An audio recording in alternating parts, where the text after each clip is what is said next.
we had to do some administrative stuff and then eat, so we got a bit delayed, and we'll try to just shift the lesson and do what was planned. So just to dive into the Python lesson, actually, we'll just have a tiny refresher of the shell lesson that you just did with Lacan. So I'll ask you to do the following in the command line, even though maybe you're used to creating directories, etc., from the graphic interface. Oh, I'm not speaking in the mic, sorry. Yeah, I'll warm in this temperature. This should go in the belt? Yes, yes.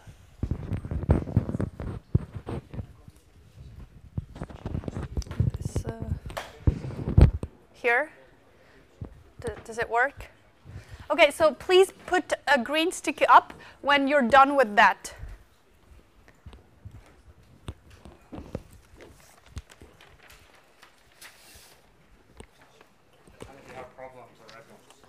Yes, helpers will come fly to you. It's not about flying. I don't have wings.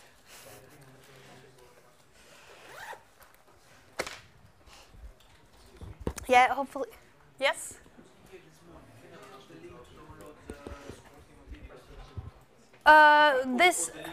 Okay, so like the Etherpad, here can you read? It's https://pad.carpentries.org/ and then it's our workshop ID, which is 2018-11-14-Trento. So this Etherpad we use to take notes or communicate. I see no one wants to chat, but you could communicate during the workshop in real time. But the link to the archive, actually, I emailed. I mean, I can copy paste it again. It was sent in an email yesterday morning, if I remember correctly. Search in your emails for archive Python lesson.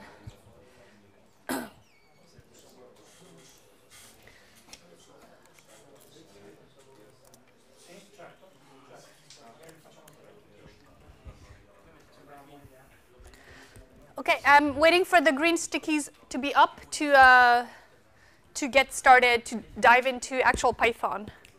What am I looking for? Yeah. You already need.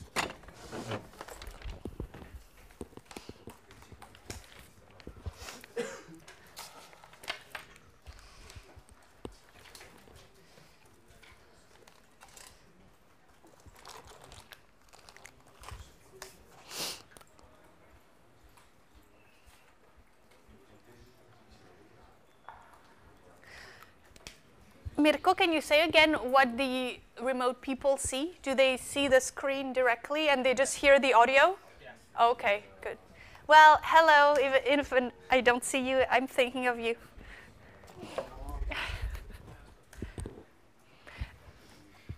Okay, if you have issues, definitely ask for help and a helper will come to you. So I'm just waiting for people to be all set up with the files that we'll need.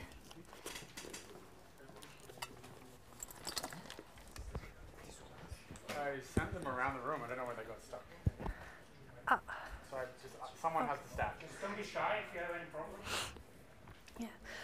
Also, maybe I'm thinking you could kind of go through the feedback, and if something is really striking and maybe we can make up for, just let me know. I don't know.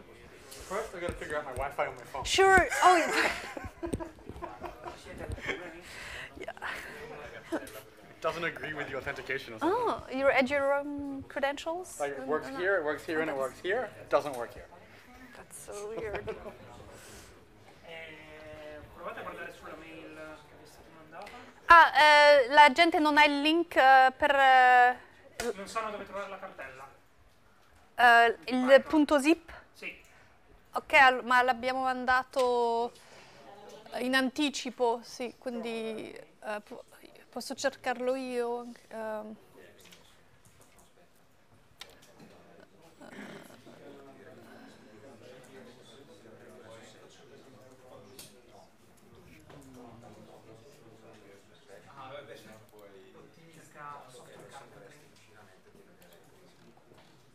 Eccolo qui.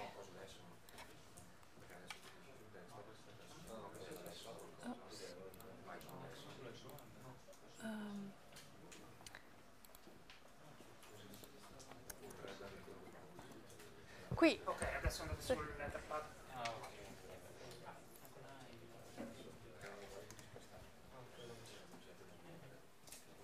Ok. Okay. Unzip. I mean, this you have in your own laptop, so I'll change views. I'll go back to my terminal.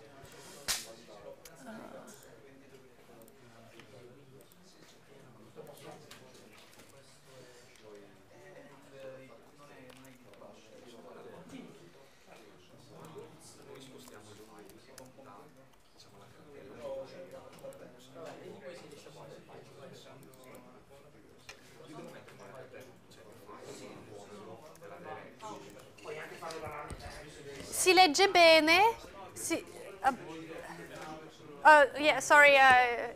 Is it big enough? What? Okay, good. And the black thing, is that okay? I go up another couple of sizes. Again? Okay. Yeah. Like this? Yeah, that's fine. Okay. Can everyone read properly? Okay.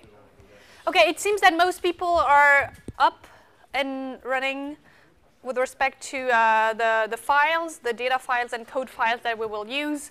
If there are remaining issues, definitely ask for help. We're going to start using Python today. It's going to start from the basics, and we will not have time to cover the entire lesson, but hopefully that will give you a good kind of healthy starting foundation to build on top of. So normally you've already run Python programs. You've already done that by running the installation scripts. So one was, so actually if I list the Python files, yeah, so now I can, work with the command line directly. So there's the first test script that I asked you to run following the instructions was this one. And that was to ensure that you had a proper version of Python installed. Maybe you'll have 3.6 point something that might be a little different from what I have. What matters is that it's 3 point something, so Python 3 and not Python 2. And then maybe you ran the second script like this, and that the output gave you some information about some packages, some dependencies that are installed. Is everyone on the same page with that? So a Python script, a Python program is just a text file. So now that we know how to view, thanks to this morning's lesson, we know how to view a file. If it's a plain text file, we can open it with Nano like this, and we can see that there is code inside. It's Python code, and if we wanted to change it, so for example, I could just edit this, and before past, I could print maybe ciao.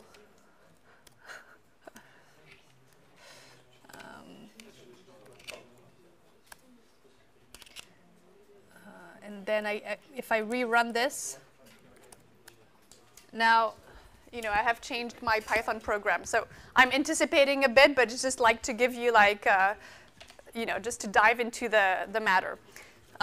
So really to write and run some Python, as you can see, you can write a text file with Nano, for example, and name it with the py extension by convention, so that it's convenient for you to find your Python programs and differentiate them from, for example, the .dat files that we had this morning.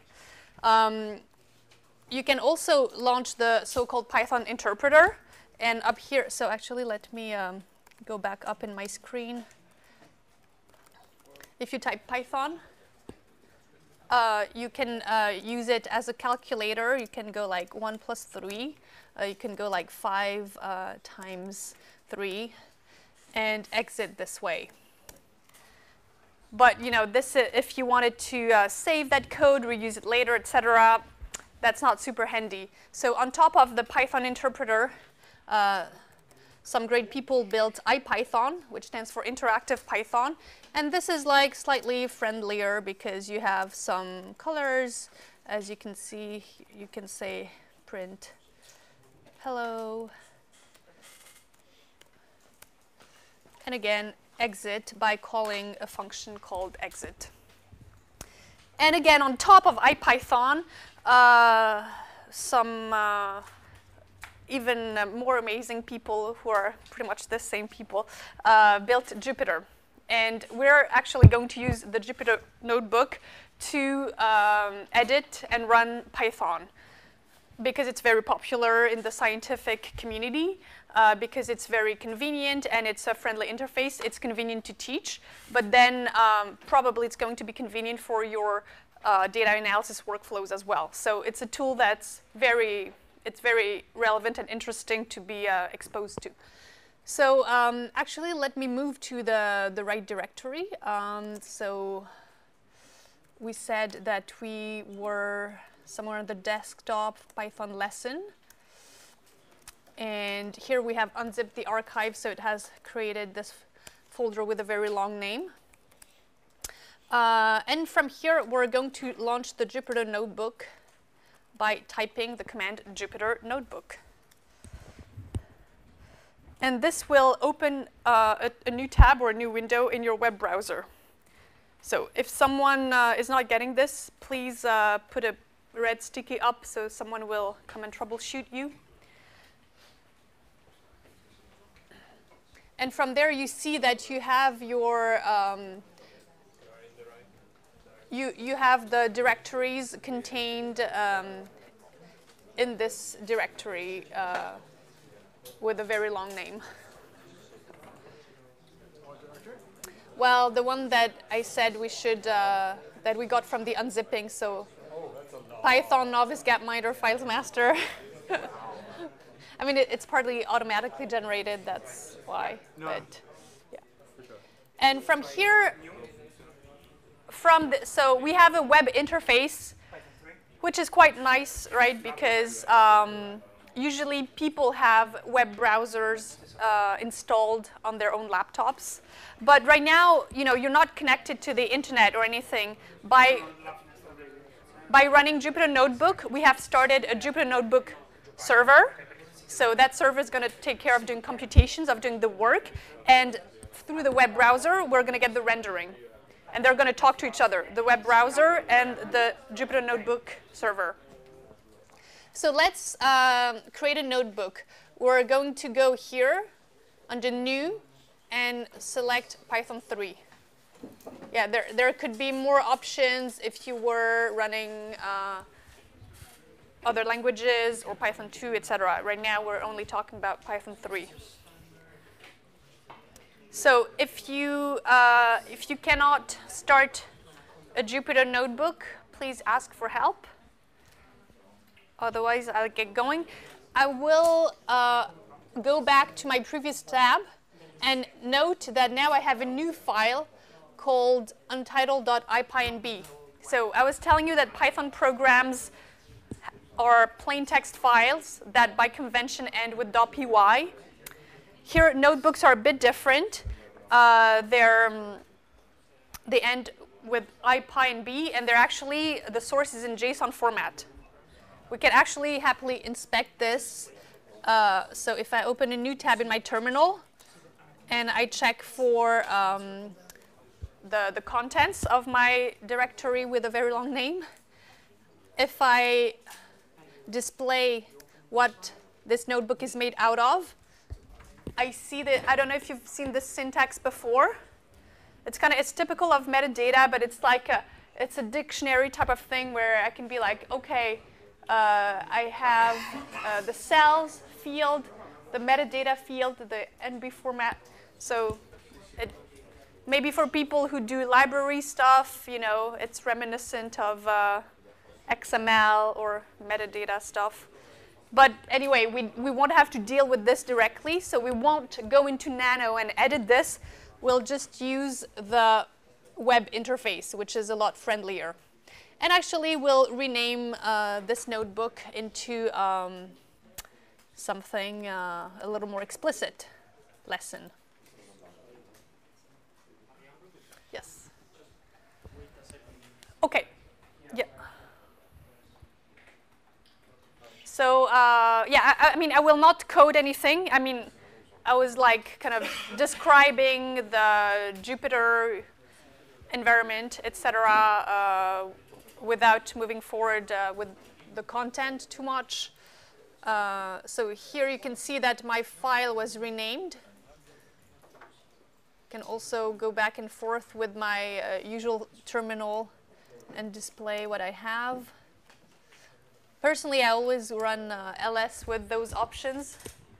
The L stands for long form, so instead of having, you know, just the file names or folder names on one line, each one has its own line with more information. H stands for human. You get like the, well, here the files are not big, but when you start have, you know, 3 mega, 3 gigabytes, etc., like they display in a more human-friendly format. T is time, so like and R is reverse. So I see here at the bottom the last file that was modified. So that, I mean, everyone has their own habits, like visual preferences. I always run ls with the lrth option.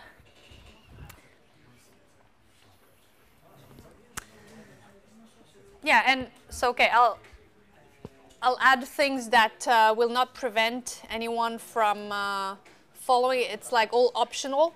Here I am in a code cell of the Jupyter Notebook, but I can actually run shell commands if I prefix them with the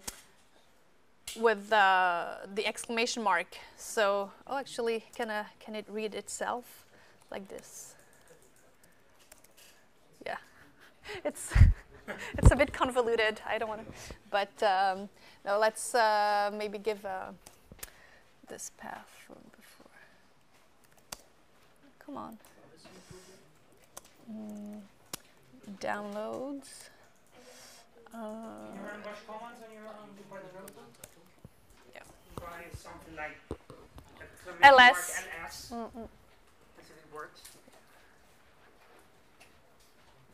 So just as we are waiting for some people to get up and running with the Jupyter Notebook, I'm tying in what we've seen this morning with the shell commands.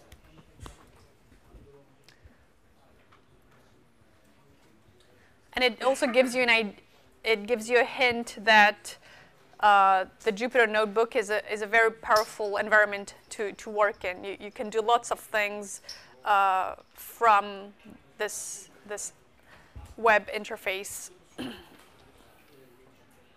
And right now, the Jupyter Notebook kernel is running locally. So for each of you, it's running on your machine.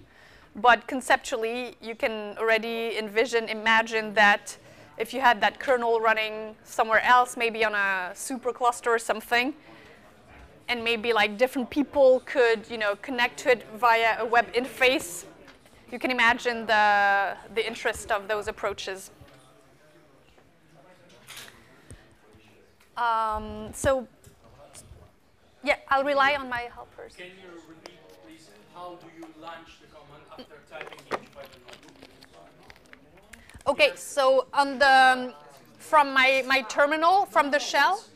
Once you have the command in the cell. Ah, okay, sorry, yeah, I haven't explained it yet. So that's normal if you don't know it, don't worry. So I'll create oh, actually let me delete this. Okay, so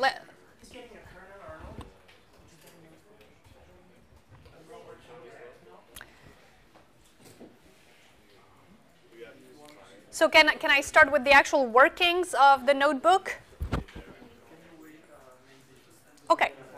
Yeah. I'll rely on my helpers to let me know when we're ready. Yeah. Someone needs help in the front, please. Yeah.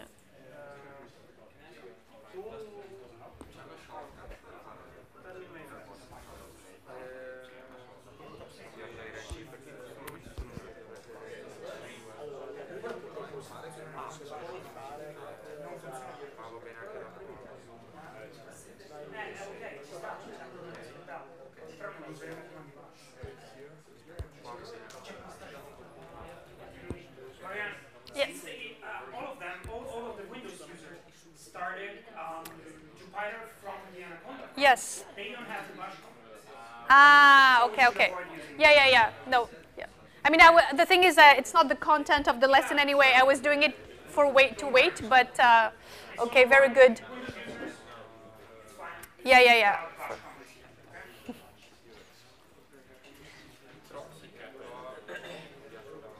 I hope we are converting Windows users. Yes, by showing you how interesting. Yeah. Mac is as good as you will use. But you pay for it. Yeah.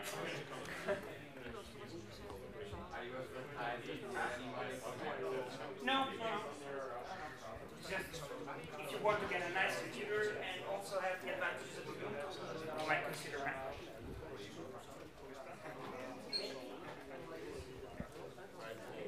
So I'm gonna type something that you don't have to type. It's just like to again to give you an idea of all the possibilities.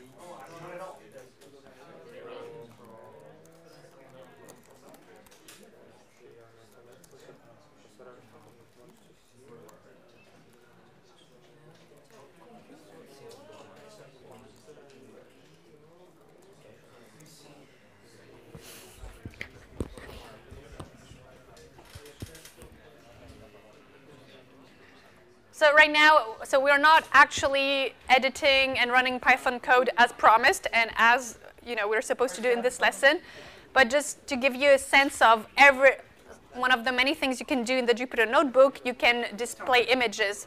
So right now, I just have like the subway map of Milan because I moved there recently. But you can imagine that maybe you have a diagram for your experimental setup in physics. You can imagine, so like you would have your computations, your code, but then, somewhere in between you need to explain something with a diagram. Then maybe you need to type in English. So we'll see that all this you can do in the Jupyter Notebook. So it's a very rich document that you can end up with where you can run the code, but also have all the narrative and the notes in the spirit of a lab notebook, after all. Yeah, so don't run this. It will not work on your computer. That's normal. It's just like to show off a bit that you can insert images.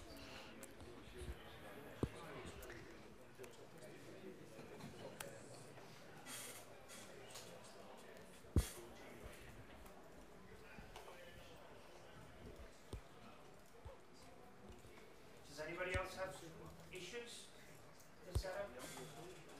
Yeah, but because he's using the default Python, so it's better if he install Anaconda and use it for Jupyter. But he's able to launch the Jupyter Notebook? Yes, but then he won't have the packages, the dependencies.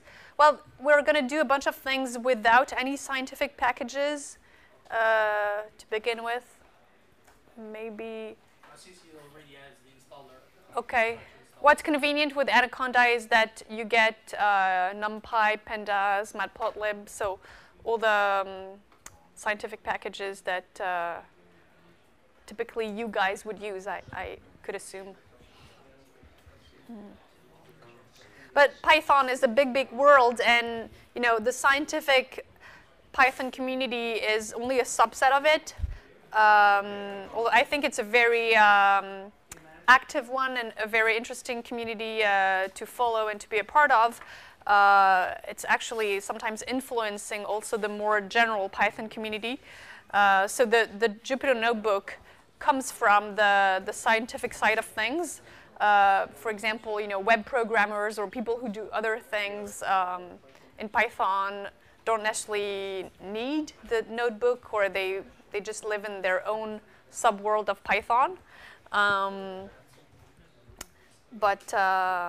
Yeah, it's a very powerful tool.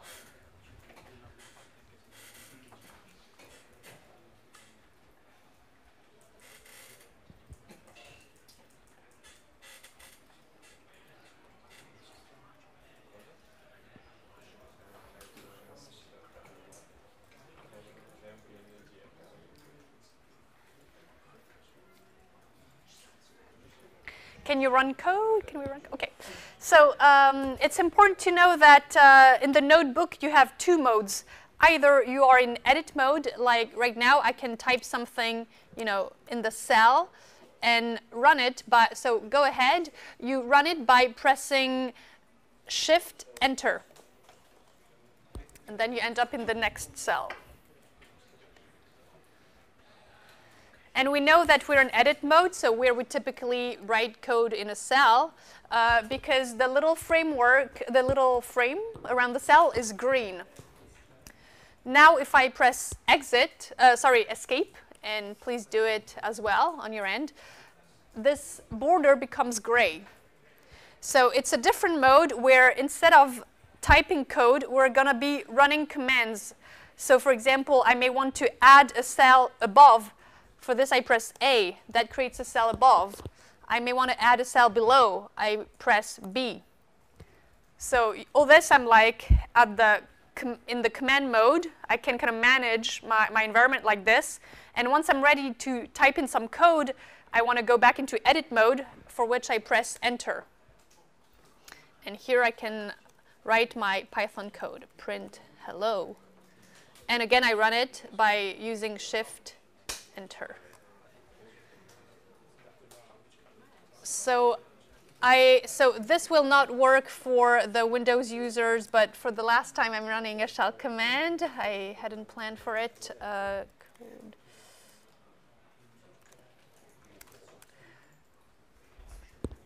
So this is just an arbitrary, no, I'll copy paste it in the Etherpad. Let's do that. So with those keyboard shortcuts,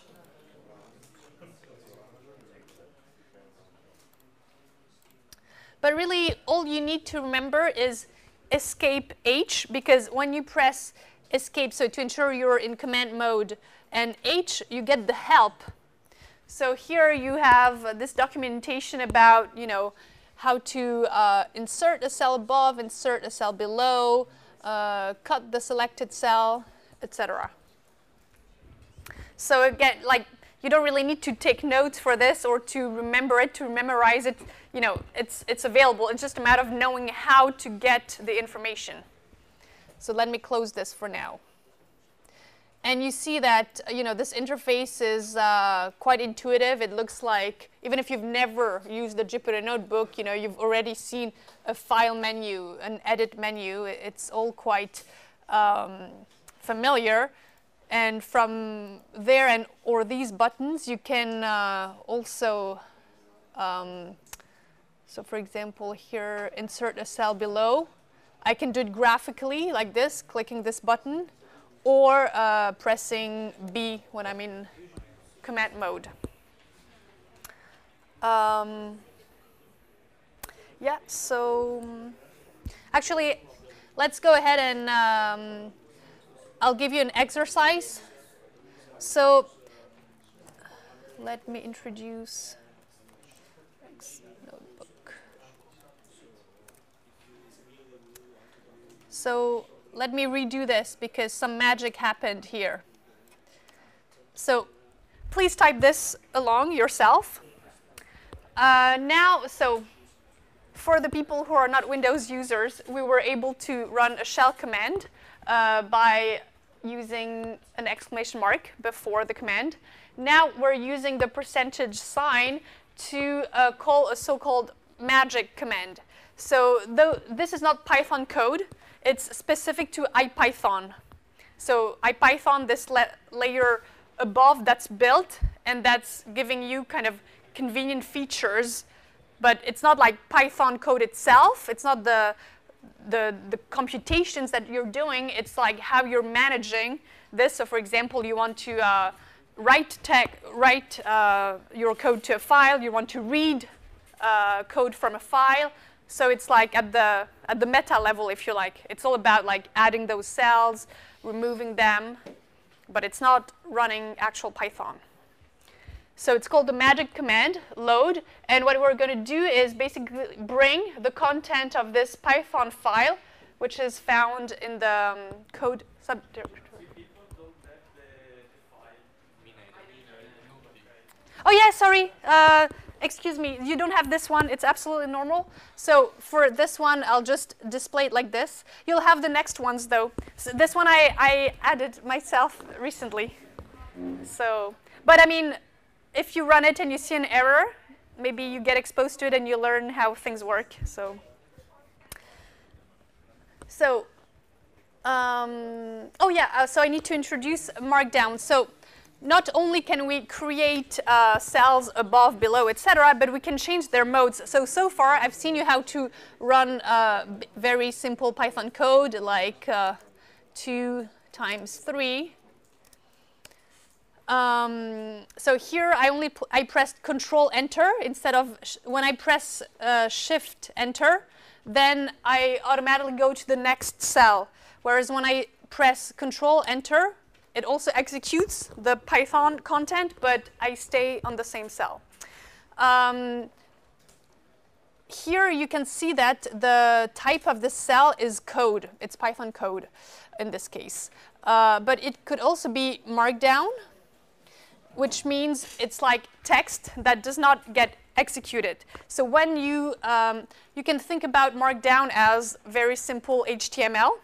So we're not implementing functionality. We're just like writing things out and displaying them in a way that's like friendly enough. So like, for example, a title of level 1 here, a title of level 2 here, etc. And like describe my experimental setup. And I'm going to run it. So see, I'm in edit mode. It's green. And I'm also going to run it by pressing Control Enter. So this is not Python code. But it can be useful to have some narrative around your Python code, just like it can be useful to insert some diagrams. OK, so now that you know this, you can tackle the exercises for which you don't have the code, but I will communicate it to you through the Etherpad or email, etc. later.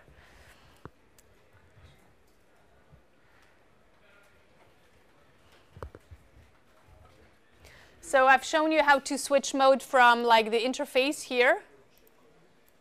But of course, there's also a shortcut for it. So if I look up the help, here I see that I can change a cell to code or a cell to Markdown. So like I go code, Markdown, code, Markdown, code, Markdown.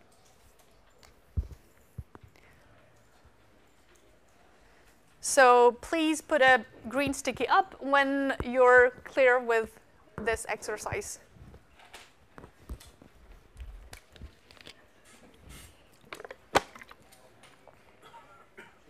And feel free to ask a question if there's some.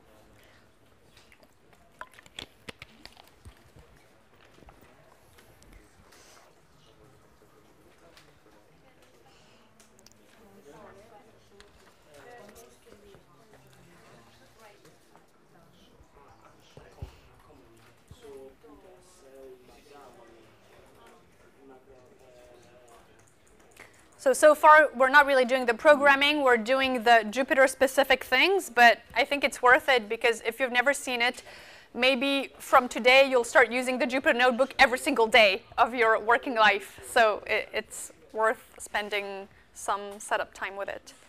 And I still, like, honestly, it's like, I don't know all the shortcuts by heart, and I don't even use all the shortcuts. Sometimes I need to think, so it's not like I need the quickest way to create a new cell necessarily.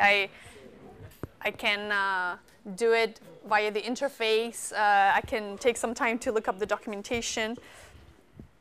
But it's definitely, it's pretty, you cannot really avoid the Jupyter Notebook, I would say, in today's world of data analysis and data science. I'm a data scientist in industry. And once your notebook, looks like something like the write-up makes sense, the computations are what you want, etc., there are many ways to share that as a report, if you like. So it might be very useful to communicate to your colleagues, your collaborators, your advisor, even to make it a sort of publication in a way. And there are many tools to render it, like on GitHub, for example. We'll see what GitHub is tomorrow morning. But when you just have an IPython notebook, I say IPython notebook because it's .ipynb and it used to be, but now let's say a Jupyter notebook, it will be rendered on the web. So it's really like a convenient medium to not just do your Python work, but also communicate and share your results. Okay, there are not that many green stickies up, so I don't know if I can move forward.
Problem sul kernel error?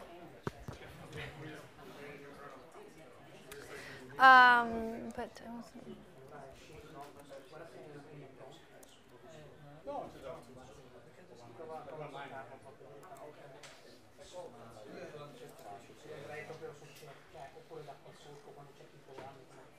I'm trying to see if there's a way you can just run from the web with a kernel in the cloud.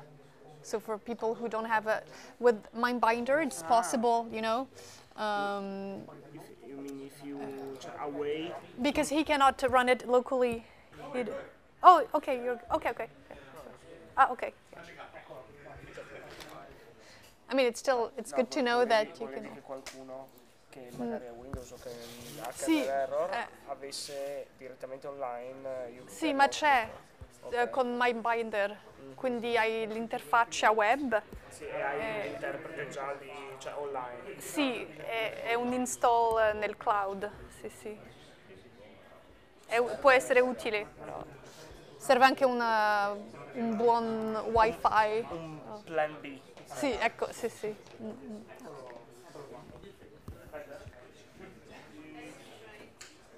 Okay, can we start programming? Let's say that we can. Forse ricomincio di là, ok.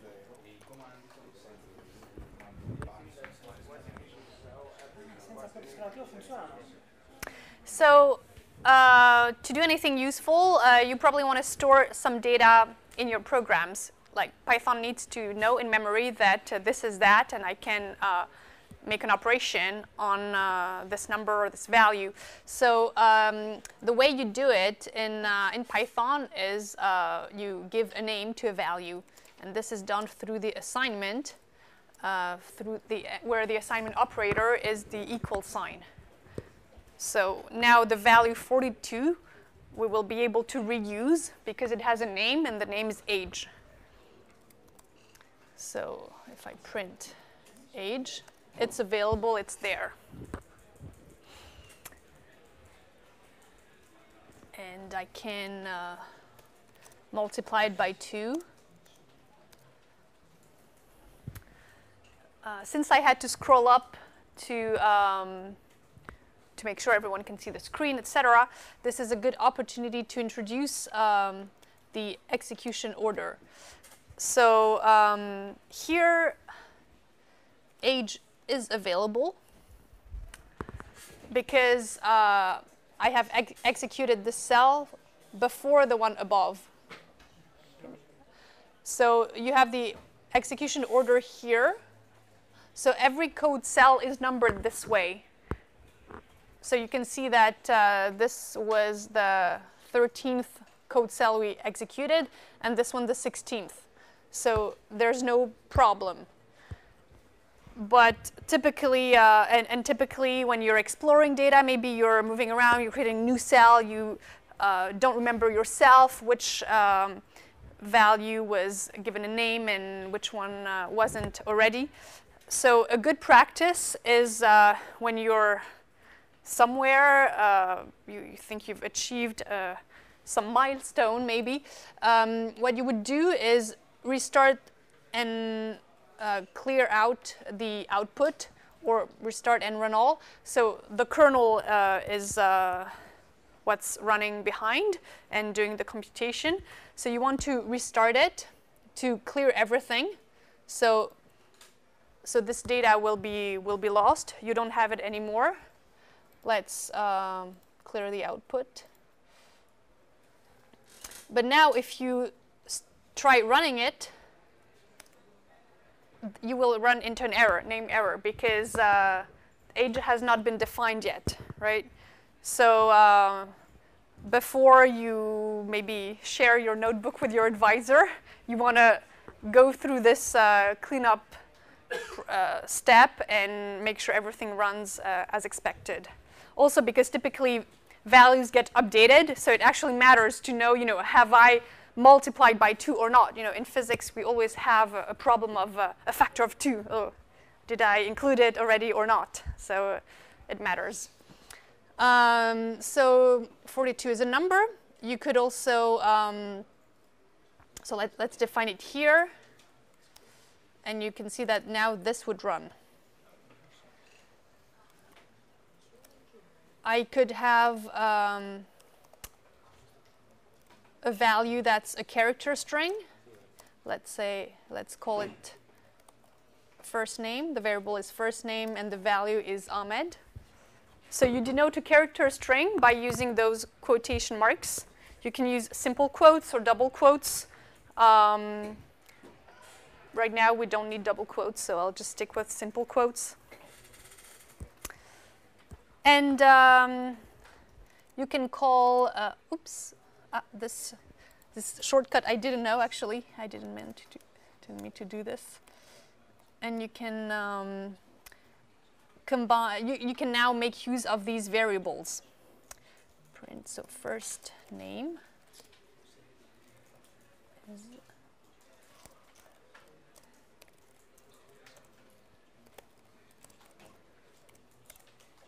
oops. Oh.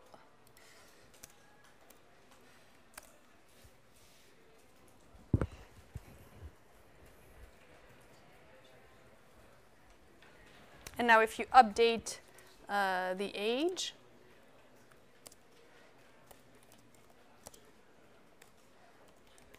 alternatively, you could use this syntax that maybe you've seen in other languages.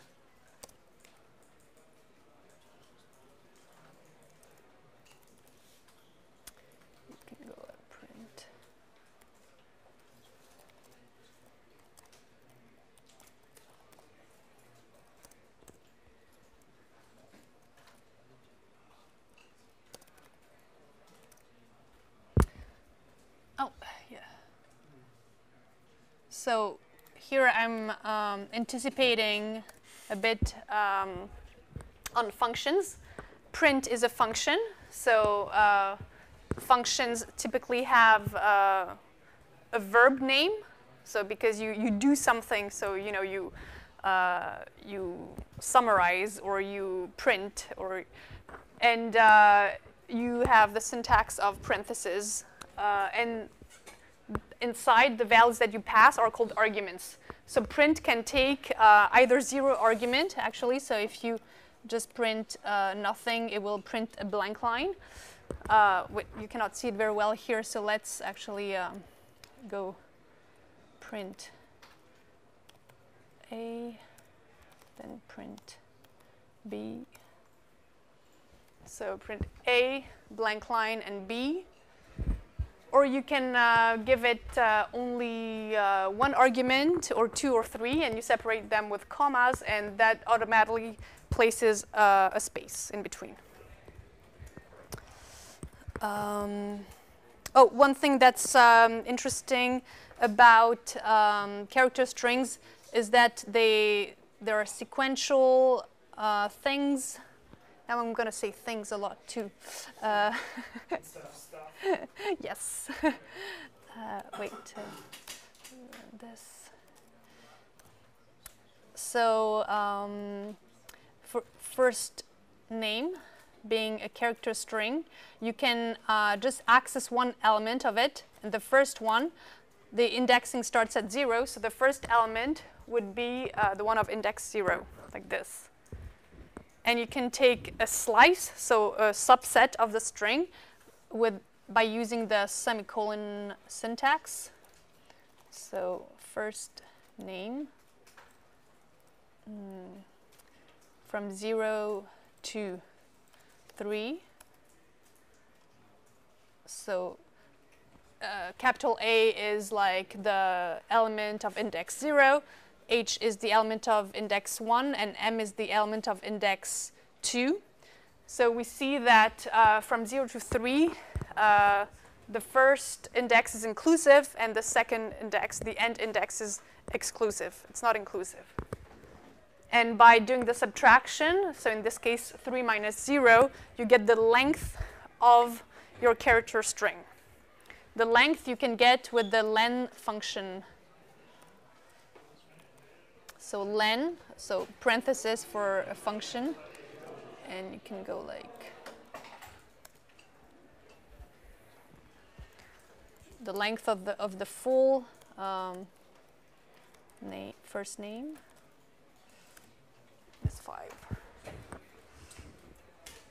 So this is useful to introduce because in that same spirit you will slice lists or NumPy arrays, matrices, etc. So yeah, also a point that can be made is we kind of touched on naming this morning. You want meaningful names, and there are also conventions. So in Python, a variable name cannot start with a digit. So for example, I cannot do one first name equals my name. This is not valid, so you cannot, but I could say first name 1. That would be a valid variable name. And usually when you want to separate words, you use underscore. So yeah, then there are some conventions about naming in Python. You'll get familiar with it as you read more code, write more code, and read the documentation. Now I'll ask you to solve. So now you should be able to run the magic command that I'm going to run. This. What is it called? Swap.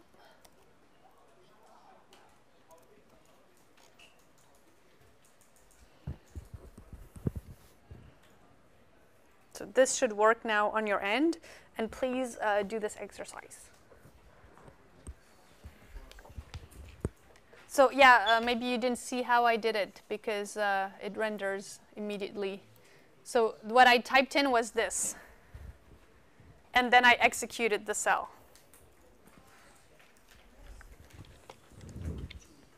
So yes, absolutely.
Because it's not Python code.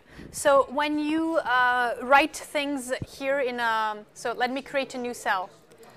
This is a code cell, unless you change it here. So, you could make it a markdown cell, but if it's a code cell, this will be understood as Python code.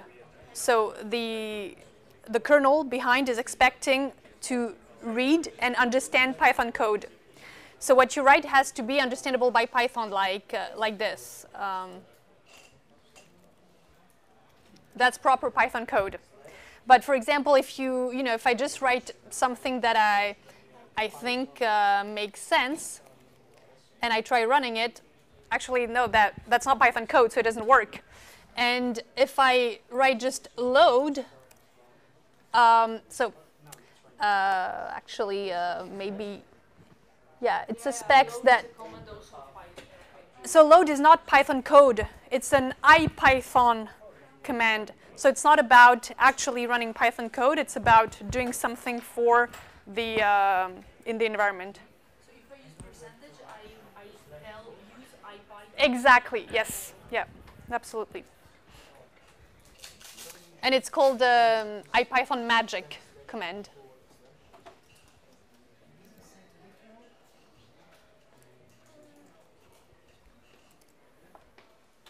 Okay, so who can tell me what the value of x is at this point? 1. What is the value of y? Yeah. Not defined. What is the value of swap? Not defined. Here, what is the value of x? 1. It hasn't changed. What is the value of y? 3. And the value of swap? Defined. Now, what is the value of x? Still 1. Y? Swap? 1. Now, x? Oops. Y? 3. Swap? And finally, here x is 3, y is 1, and swap 1. Okay. So that maybe you've done this already in your physics programs. It's a typical way in programming to exchange values between two variables. Okay, so now we're going to talk about data types. So we've seen already that your values can be numbers or character strings. And, it's pretty important because, my first name, I cannot, save in the same way because I cannot, sorry, I shouldn't say save. I cannot apply the same operations on it. Actually, for example, print works both on an integer. So now I'm going to differentiate also. So 42 or 45 are integers, but here x or y are floating points. So floating point variables are a representation of real numbers, because you know that deep down you cannot have real numbers in your computer because at the lowest level it's still a discrete machine. So we use a representation that's called floating point, or floats for short. So what I was going to say is that print works both on, it can be applied on an integer and also on a character string, but this will not be the case for any kind of operation. So for example, I can do 3 minus 2. That's perfectly fine. But I cannot do hello minus h. I get a type error. So now I understand that I need to worry about types. So the way I access the type of a variable or a value. So actually, it's the type really, it's the value that has the type. Then the variable has the same type, of course, but it comes from the value itself.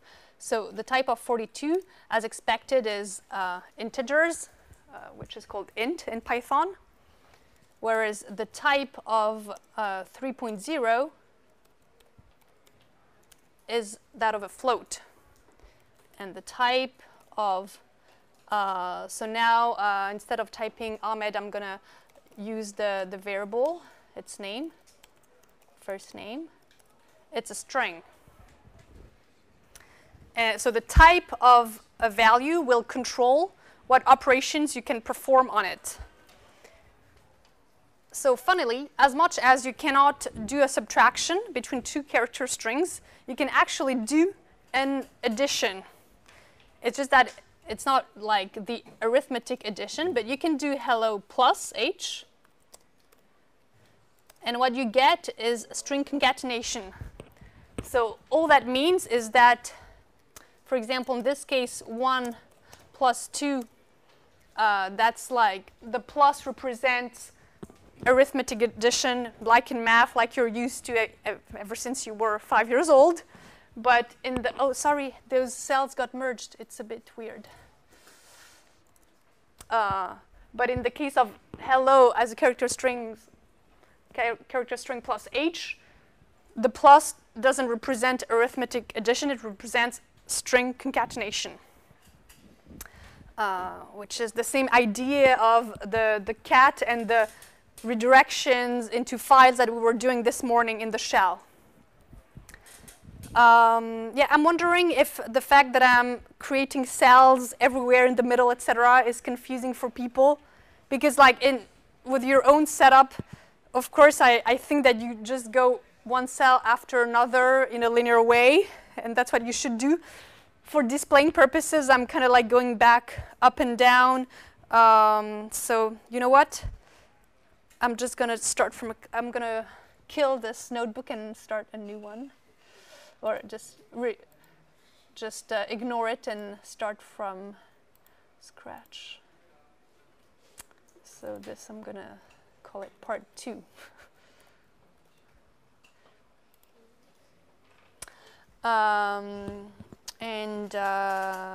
Actually, oh, okay. Since we're almost there, let's load another set of exercises types.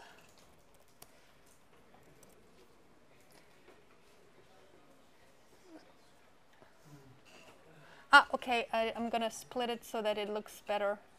No,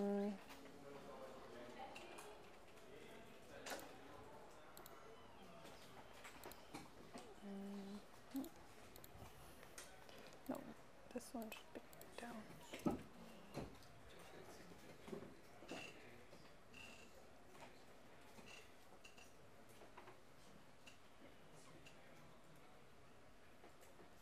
Okay. So the formatting is a bit. 1 second.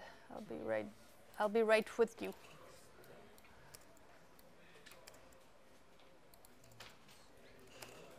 Okay. Yes. Questions.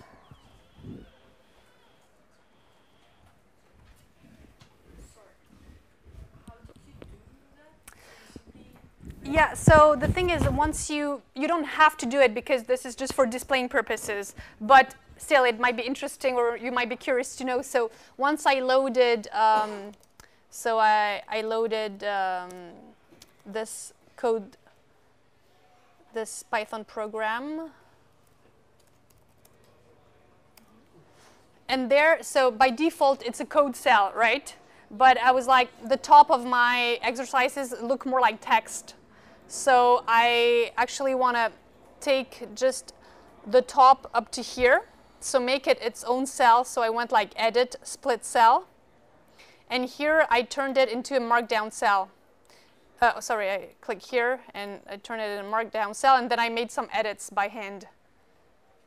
So for example, instead of making this a level 1 heading, I decided to make it regular text, etc. But it's I only did it so that it's readable for you guys, but so you can do it on your end if you like. You can play with it. You can change it, but I will share with you later anyway a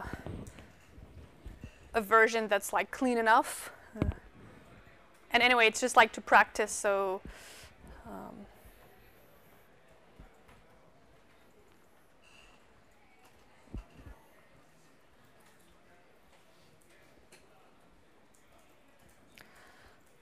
actually, typically for exercise 3, you feel free to talk to your neighbor because it's more of a discussion. Very often, the choice for, how should we save the serial number of a product. So typically, I don't know, it's a sequence of digits. And if the numbers reflect a sort of order, maybe you want them to be integers because then you want to compare which one is larger, which one is smaller. But if it includes letters, they could be strings that actually could be compared according to the lexicographic order like we saw this morning. But let's say it's not just that there's a right answer or a wrong answer. There are answers that are better or worse, but specifically it's something that's worth discussing in your team, in your project.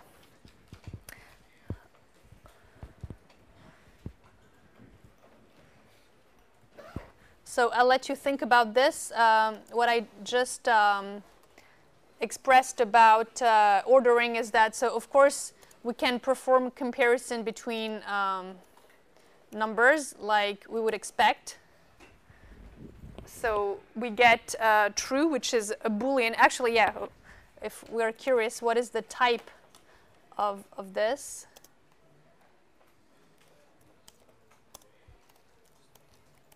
So we're discovering yet a new type of data. It's the Boolean type. And we are able to compare strings like we did this morning. But you wouldn't be able to compare 2 with A, right? That wouldn't really make sense. Let's see.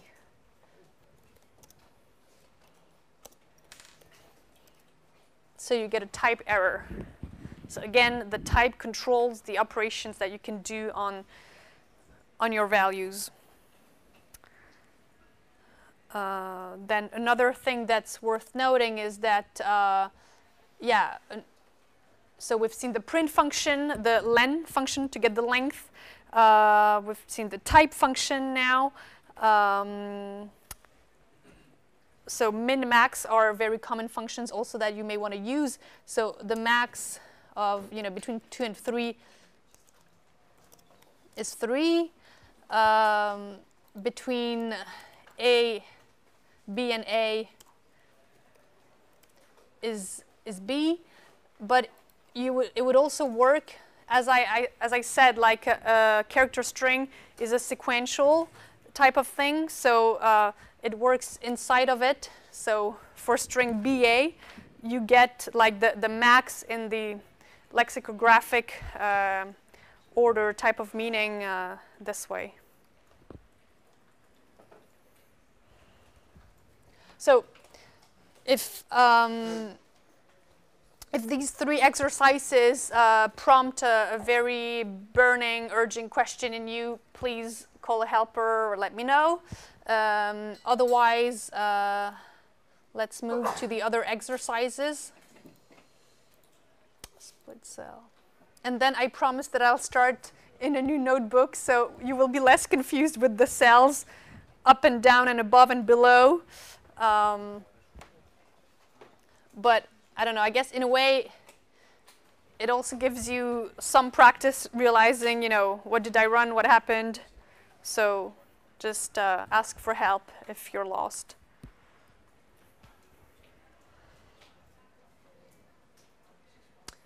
And when someone has an answer for exercise 4, which one of the following, so we have this piece of code, and then amongst A, B, C, D, F, we want to know which one prints you 2.0.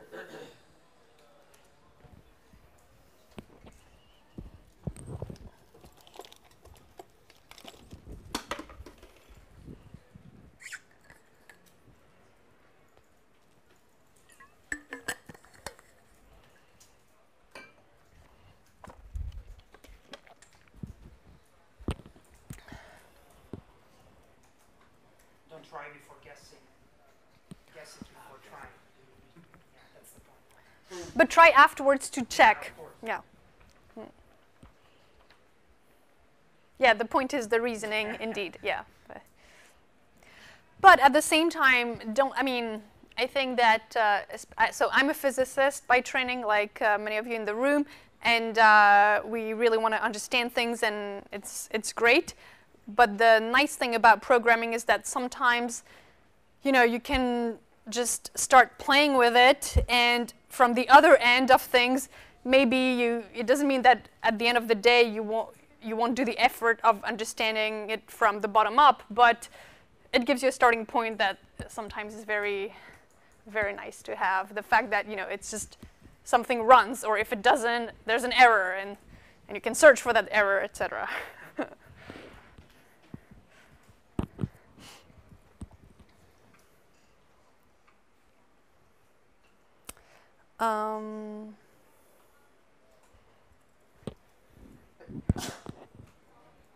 Yeah, another thing maybe that's worth mentioning, it depends a bit on the background of the people. Like, do people use spreadsheets, for example, in their work? Or okay, good. So we don't need to fix anything. No, but really, it's not necessarily irrelevant. But when you have code like this, for example, oops.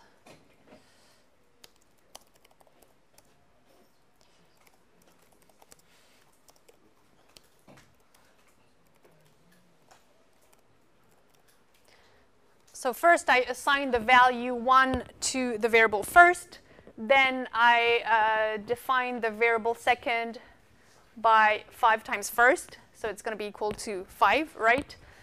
And then I update the value of first to be 2 instead of 1. Well, second hasn't changed, right? Except but in a spreadsheet, if you have, made one cell depend on the other, it would get updated automatically. So that's like a concept of reactivity. So actually in programming, typically in web programming, maybe sometimes you want things to be reactive. You want things that when you update something, it automatically carries over to another value. So that's like a paradigm, reactive programming, to be aware of, and that's absolutely useful, etc. But like in plain programming like this, usually you cannot expect, the value of second to change if you haven't given the instruction for it to change. Okay, so what was the answer here? A and B. So A, let's see.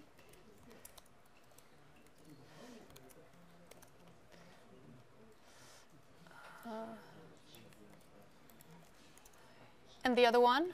D. D. And have you tried the other ones? And did they behave the way you expected them? C and F broke because we are not translating a third into a float before we change the int. Yeah. And second is a string, so you cannot multiply the number for a string.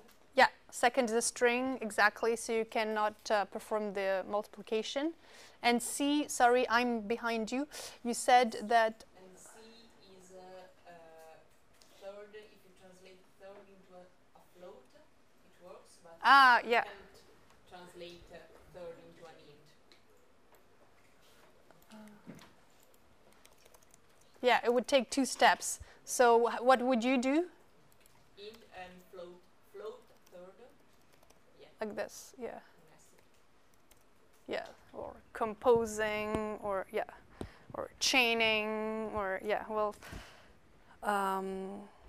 yeah, so the pipes that we saw this morning, you know, are in that spirit.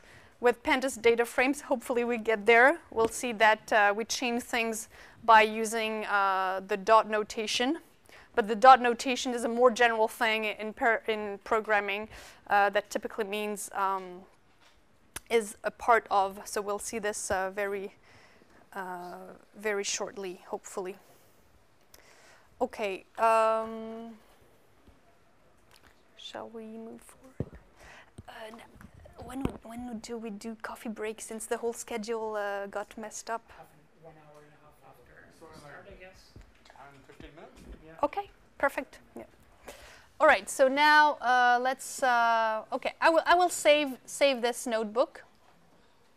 No, actually, I don't need to save it into a new file. So save and checkpoint. Checkpoints are actually.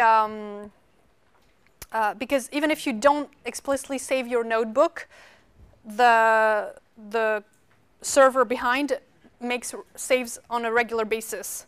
So it keeps all this hidden in a .ipynb checkpoints folder, and yeah, and that's it. But you know, you don't have to pay attention to it yourself. But let's say when you're happy with something, you can save explicitly. And then close it, and even turn off the kernel for it. So I'll shut it down. And I'll move to my new notebook. So yeah, functions. Now we're going to talk about functions. Why do we want to use Python's built-in functions? Mostly not to reinvent the wheel. So you could maybe implement your own version of len to get the length of a string. Maybe you could implement your own version of int to convert a number into an integer, but that would be a waste of your time. Instead, rely on what Python offers you. So we've seen print, len, int, string, maybe converting a number into a string, float, min, max, maybe round also. So like if I take, I get the integer part, but maybe in that case I want to round. So that would be, well, let me make it 563. Let's round this float.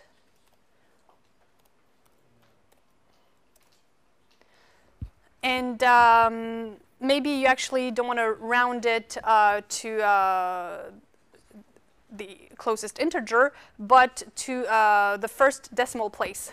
So for this, you can use another argument. So here, you see, we've passed only one value, so there's only one argument to this function. But how do you know what's available for a function? So there's a function itself that's called help. And here you can read some description a bit about the round function. So it will round a number to a given precision in decimal digits. So here we are. The return value is an integer if n digit is omitted, like we did, or set to none. Otherwise, the return value has the same type as the number. So yeah, I will. So if I specify that I want to keep one decimal digit, so I can either just type 1 or specify n digits like this, then I will get 5.6, which is also a float. There are other ways to display